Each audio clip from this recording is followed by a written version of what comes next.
So there's a difference between the gospel and a gospel. The gospel, as we know from 1 Corinthians chapter 15 and other places, is really the nuts and the bolts of Jesus' life and death and ministry and resurrection and reign and return. That's the good news about Jesus. That is the gospel. A gospel, something very different. A gospel is a written document.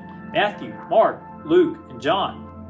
That seems a little bit like biography. It seems a little bit like memoir. But really, I think what we can conclude about Gospels is they are an entirely new genre of writing. Not really considered before or much since.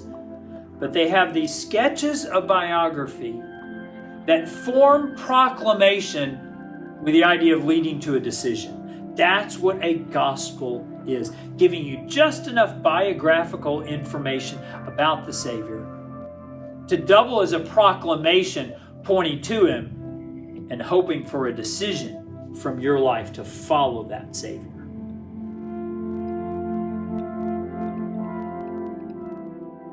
So this is how we know that Matthew and Mark and Luke and John, they're not conventional biographies. I often call the Gospels the biography section of the biblical library just because that gives people a hook when we're thinking about it together in church. But actually, they're not quite conventional biographies in the modern sense. That Matthew, for example, and Mark and John mention nothing about Jesus' early life. Luke has one story from when Jesus is 12. But by and large, they leave that stuff out. Why? Why do they not describe to us what Jesus looked like? Why do they not tell us about the different places where He resided? They leave that stuff out because their focus is on what they put in. And what they put in involves Jesus' miracles that He performed and the words that He uttered, because the combination of what He said and what He did is to lead to your decision. Will this Messiah be yours?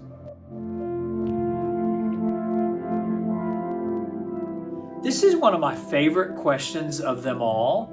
What sets Matthew apart from the other three? And you can fill in the blank. What sets Luke apart, Mark apart, or John apart from the other three? From the point of view of Matthew, as you may or may not know, we know this from the opening words, that Matthew is written to a primarily Jewish audience. It's why the genealogy with which Matthew begins his gospel traces Jesus' lineage to Abraham. Why? Abraham's the first Jew.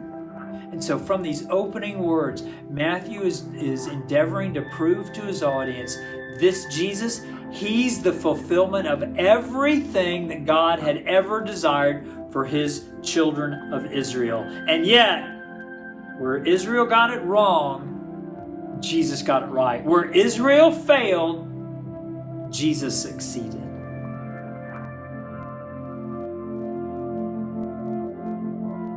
This is another one of my favorite questions when it comes to how we think about the Bible. Was it written to be read or written to be heard? And again, as modern people, we take so much for granted. We think, well, you get a book, you're supposed to read it.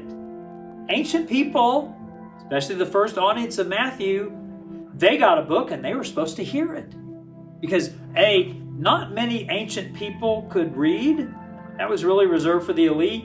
B, the few who could read, they didn't read silently. That's more of a modern development. They read out loud.